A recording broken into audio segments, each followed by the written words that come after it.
एक कथा ऐसी आती है कि लक्ष्मी जी ही सबरी बनी। भगवान की प्रियतमा लक्ष्मी ही सबरी बनी, एक कथा ऐसी है। एक समय की बात है, चित्रकूट में एक संत विराजते थे, बड़े नामजाप, बड़े त्यागी, तपस्वी, भजनानंदी संत थे। और भगवान नारायण कभी कभी उनके पास सत्संग के लिए जाते थे, बैठकर खूब चर्चा होती थी। एक दिन लक्ष्मी जी ने पूछा, महाराज कहाँ जाते हो? अरे बोले, चित्रकूट धाम में एक बड़े त्यागी तपस्वी महात्मा रहते हैं, एक लंगोटी बस अखंड विभूति चढ़ाए हुए, एक ब्रह्म पात्र उनके पास, कोई संग्रह परिग्रह नहीं, अहर्निश राम राम करते हैं, बड़े तपस्वी, बड़े फक्कर संत हैं, उनका दर्शन करने जाते। भगवान बोले, हमको भी बड़ी शांति मिलती उनके पास बैठने से। लक्ष्मी जी बोली, वाह, अकेले अकेले चले जाते हो, हमको तो ले नहीं चलते हो, हमको भी ले चलो। भगवान बोले, तुम वहां चलने की हट मत करो, क्यों? वो महात्मा हैं, अक्खड़ हैं स्वभाव के, थोड़े से माई दाई से तो बहुत दूर रहते हैं, और तुम इस स्वरूप में जाओगी तो वो तो पता नहीं क्या बोलने लग जाए, तुम नाराज हो जाओ तो ठीक नहीं। इसलिए एकांत वासा, झगड़ा ना झांसा, हम अकेले जाते हैं, किसी पार्षद को भी साथ लेके नहीं जाते हैं, तुम चक्कर में मत पड़ो। कहा, नहीं नहीं नहीं, हम तो चलेंगे आपके साथ, तो चलो। तो जैसे ही गई, महाराज अपनी धूनी पर बैठे थे, लक्ष्मी जी को देख करके ठाकुर जी पर बिगड़ पड़े, बोले, ये कौन आया है? अरे ये कौन आया है? ये भगवती महालक्ष्मी है, वैकुंठ के अधिष्ठात्री। ठीक है ठीक है, वैकुंठ के अधिष्ठात्री तो वैकुंठ में रहती, यहाँ क्यों आई है? अरे हम लोग फक्कड़ बाबा जी एक लंगोटी लगा के रहते हैं, यहाँ माई दाई का क्या काम? वहीं बैठो वहीं बैठो वहीं बैठो। उनकी तरफ सीखते देखा भी नहीं, बेचारी लक्ष्मी जी पेड़ के नीचे बैठ गई, प्रेम से सत्संग करते रहे। लक्ष्मी जी के मन में आया कि मेरी कृपा कटाक्ष की चाहना बड़े बड़े देवता, बड़े बड़े ऋषि, बड़े बड़े सिद्ध करते हैं, पर धन्य है, बड़ा वीतराग महात्मा है, इसने लक्ष्मी का परिचय प्राप्त करके भी हमारी तरफ देखा नहीं आंख उठा के। तो लक्ष्मी जी की श्रद्धा जम गई। त्याग से श्रद्धा जमती ना, तो महात्मा की त्याग वृत्ति से लक्ष्मी जी की श्रद्धा जम गई। लक्ष्मी जी बोली, भले ही दूर बैठ के हमें सत्संग सुनने को मिल जाए, पर हम चलेंगे, अब जब भी आप चलो तो हमको छोड़ के मत जाना। तो इससे लक्ष्मी जी, कभी कभी लक्ष्मी जी भी चली आती। एक दिन लक्ष्मी जी ने कहा, महाराज ऐसे संत के चरण कहीं बैकुंठ में पड़ जाएं तो हमारा बैकुंठ धन्य हो जाए, एक दिन इनका न्योता कर लो ना। भगवान हंसने लगे, बोले, देखो लक्ष्मी जी,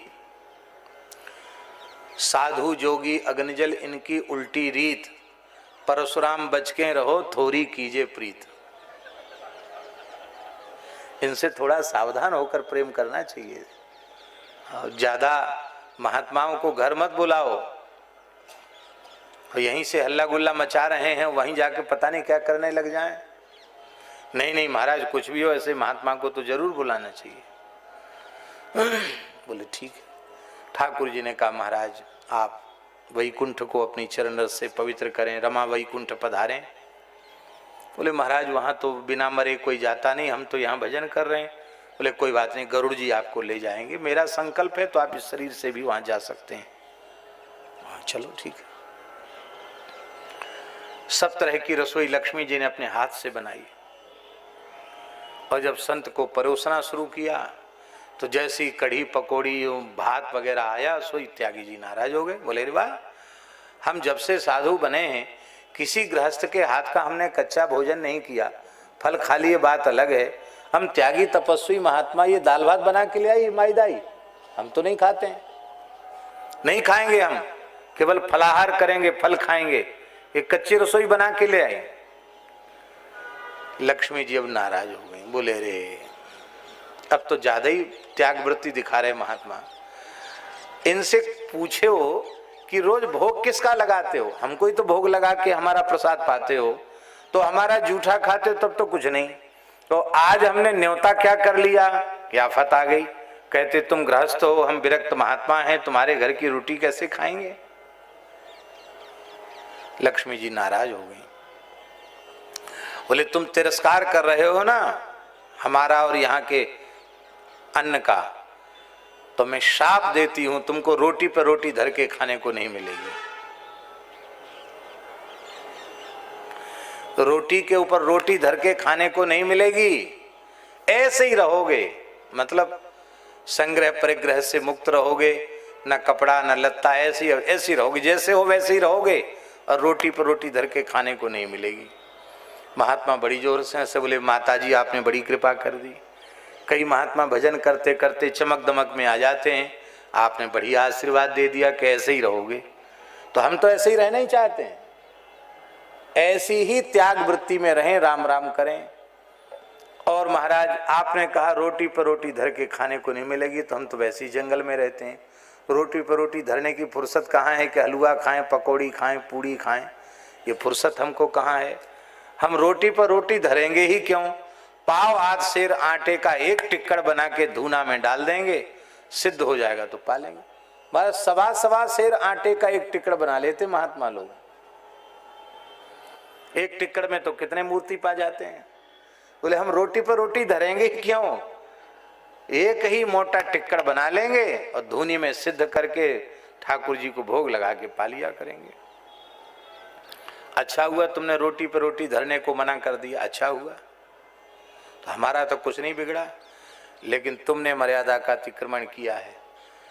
पहले तो हम कभी किसी के घर जाते नहीं, बहुत हट करके बुला के लाई, और बुला करके यही सम्मान किया तुमने, हमको शाप दे दिया। हम भी शाप देते हैं, तुमको एक अंश से सवर कुल में जन्म लेना पड़ेगा, और फिर संतों के यहाँ झाड़ू लगा लगा करके, लकड़ी बीन बीन करके संतों की कृपा से भक्ति प्राप्त करोगी, तब पुनः भगवान के वैकुंठ को प्राप्त करोगी।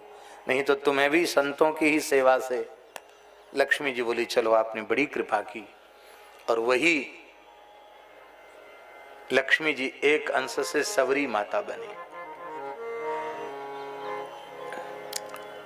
सवरी जी की आयु, राम जी जब उनका दर्शन करने आए हैं तब सवरी जी की आयु हजारों वर्ष की आयु है।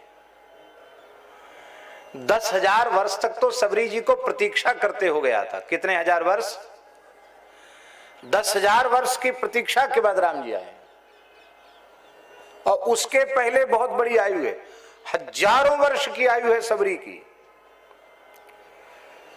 और राम जी तो अभी 50 वर्ष के भी नहीं हुए, बहुत छोटे हैं आयु में। राम जी 22 वर्ष के हैं राम जी वनवास के काल में, और ये तो हजारों साल की आयु है सवरी माता की।